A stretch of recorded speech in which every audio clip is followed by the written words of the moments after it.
Last week, I shared a graph showing there are more guns than people in the United States, and I wrote that it was the most enjoyable chart of the year, mostly because it gets my leftist friends so agitated.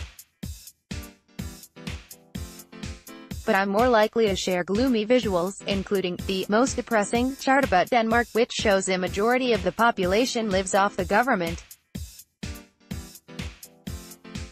A very depressing chart about the United States, which shows how big business profits from cronyism.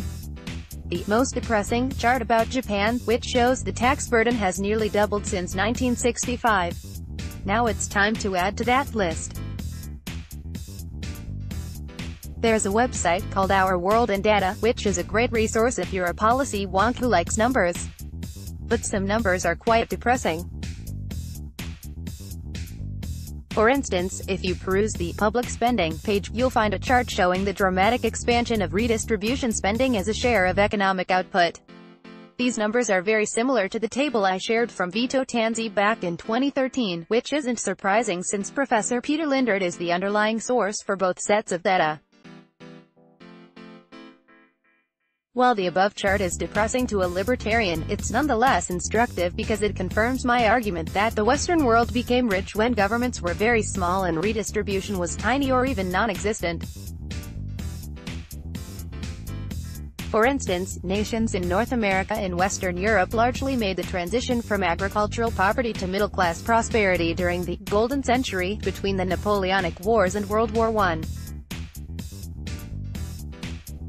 That was a period when redistribution spending basically didn't exist, and most nations didn't even have income taxes. The US didn't make that mistake until 1913. Indeed, redistribution spending in Western nations averaged only about 10% of economic output, about half the size of today's supposedly miserly American welfare state. Even as recently as 1960, welfare states were very small compared to their current size. Indeed, redistribution spending in Western nations averaged only about 10% of economic output, about half the size of today's supposedly miserly American welfare state. These points are important because some folks on the left misinterpret Wagner's law and actually try to argue that bigger government is good for growth. P.S. South Korea has been a great success story for the past 5 decades, but that redistribution trendline is very worrisome. PPS. The trendline for Greece helps to explain why that nation is bankrupt. PPPS. The chart shows that Canada is better than the United States, though that may not last since Canada's current Prime Minister is seeking to undermine his nation's competitive advantage.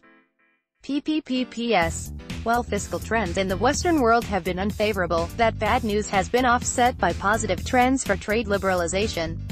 Whether we will see a big step backward because of President Trump remains to be seen.